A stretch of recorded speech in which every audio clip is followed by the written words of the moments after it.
Yo, what's good, YouTube? Carfight King, AQUA Life Baby. Alright, so look, I was chilling on my boat, putting out some Kagero fire, and some of my generals were like, hey man, why can't we get Basil to work in our decks? He's not working. Why don't we just use Tile Assault? And I was like, pause. Step into the battle tent. We got something to talk about. So, this episode's battle tent is going to be on one of my all-time favorite cards in Aqua Force, Storm Rider Basil, and why he's still good and essential to your Aqua Force deck, in my opinion, of course. So let's get started.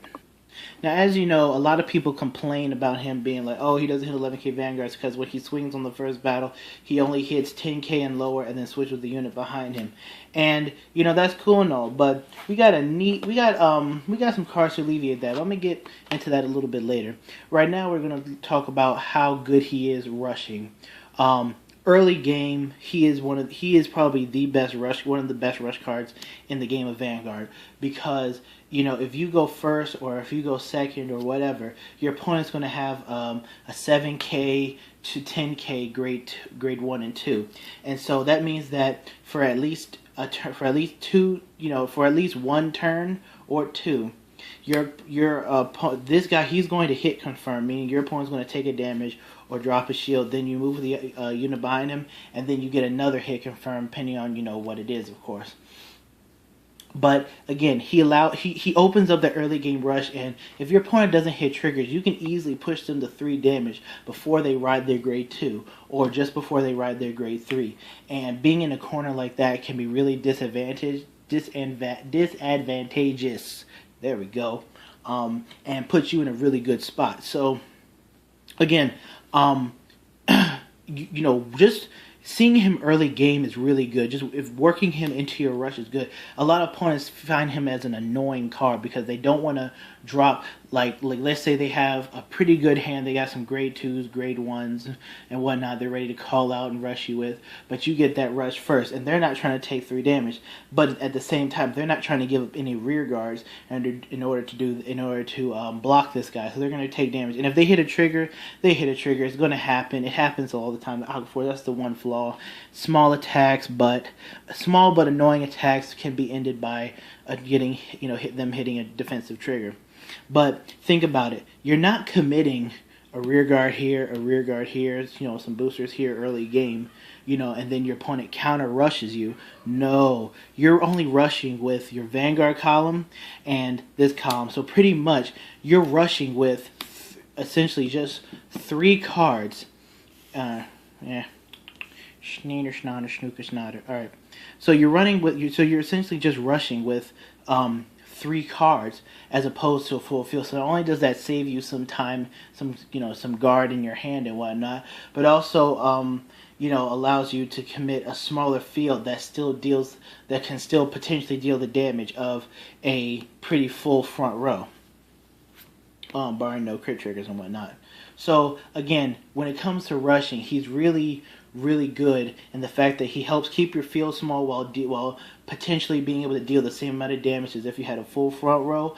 And he's really annoying for your opponent. It's either they're going to drop a shield or take a damage. Let's go on to something else. Now, in a lot of early or later, whatever, I've seen quite a few deck profiles and decks that don't run Basil and solely focus on and rely on Tile Assault in order to reach that 4th battle. And they also happen to rely on your boy Wheel Assault, if I can find a copy of him. Gee, there we go. Also focus on, using him to, just these 2, in order to get you your 4th attack and get Tetra Drive going. Now, the reason why I think that that's not, why Basil helps alleviate that issue is because, Tile Assault's going to sit in the front row, alright?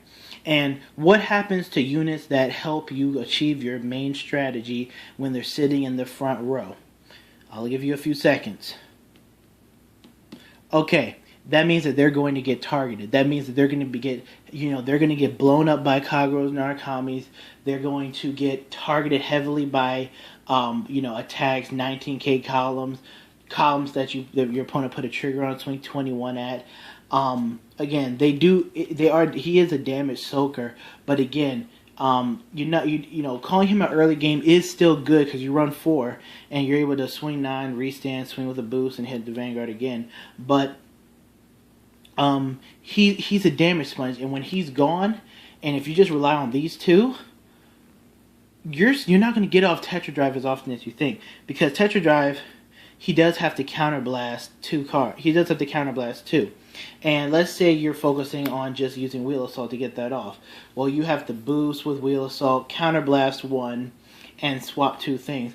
Okay, that's actually a really good skill. That's cool and all. But again, that's one less counterblast for Tetra Drive to use, meaning that you're only going to be, you know, you get that. That means that you're going to be using 3 counterblasts in order just to restand Tetra Drive for 1 turn, rather than saving that last counterblast for something else, whether it's to power him up against a cross ride, or just having another thing so you can, you know, do what you need to do again. And you're like, oh, I can just throw the 10k trigger into the soul to unflip damage. Well, you don't want to rely on that, because now you're losing a shield.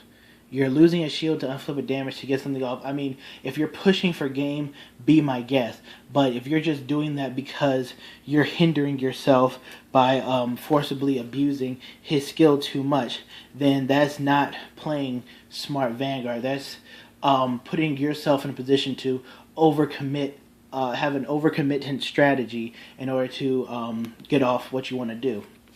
And again, he is a damage sponge. Now, when you get back to Basil will help that, because he's able to swing. And as I said in Aquaforce, as always, you don't always have to hit.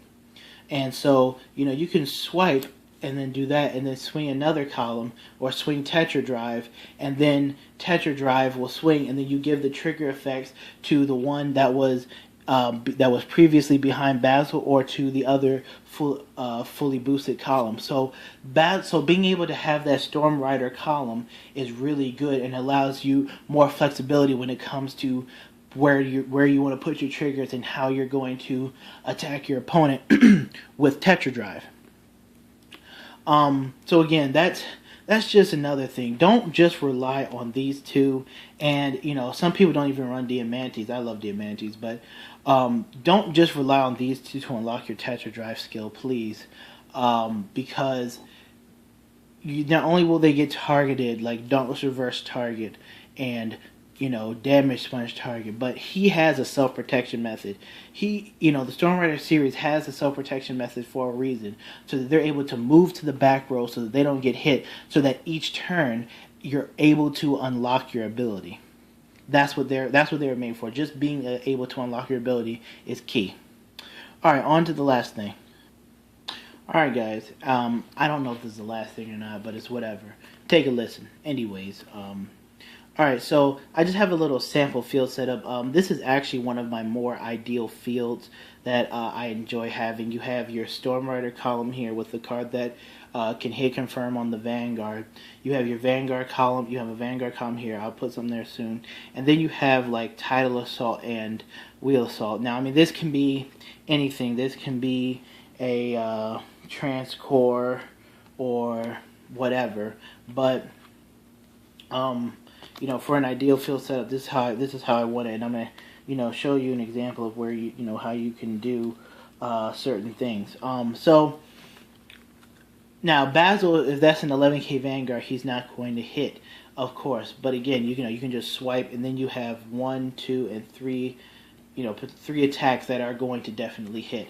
Now, in set 13, we did get a draw trigger, a Margot Cole Malika.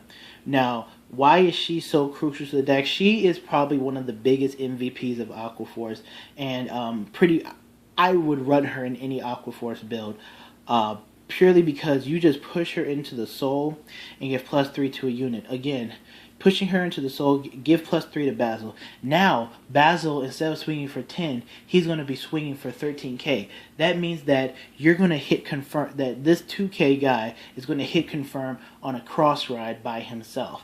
So, you do that, you give him 3k, and then you call out a booster or whatever behind your Vanguard, and proceed with your attack. So you would attack for 13, and your opponent's going to drop a shield or take some damage. Then you're going to swing with Tetra Drive, do a drive check, and now this is one example of why the Storm Rider column is able to free up things, because you're able to, like, let's say you check 2 triggers, like a crit and a draw, whatever. You can throw one onto here, make this a 10k block, or throw it onto here, force a 5k block, restand, and then force a 10k block. And even though, so let's say you do that, so you can swing for 16 at the Vanguard, swing for 14 at the Vanguard, restand. This is now a 16k column, restand him, and then be able to swing again. And then any trigger effects, you can throw on Vanguard if they, guard less or whatever, or you could just throw it onto here, making this a 21k plus column. So again, just having a Storm Rider column helps out with the whole aspect of the Tetra Drive play and whatnot, and it really brings another element to your deck. So that's pretty much all I have for right now. If you guys have anything else to add to why Basil's a good card, please let me know. But this has been the Card Fight King, AQUA Life Baby, and I'm out.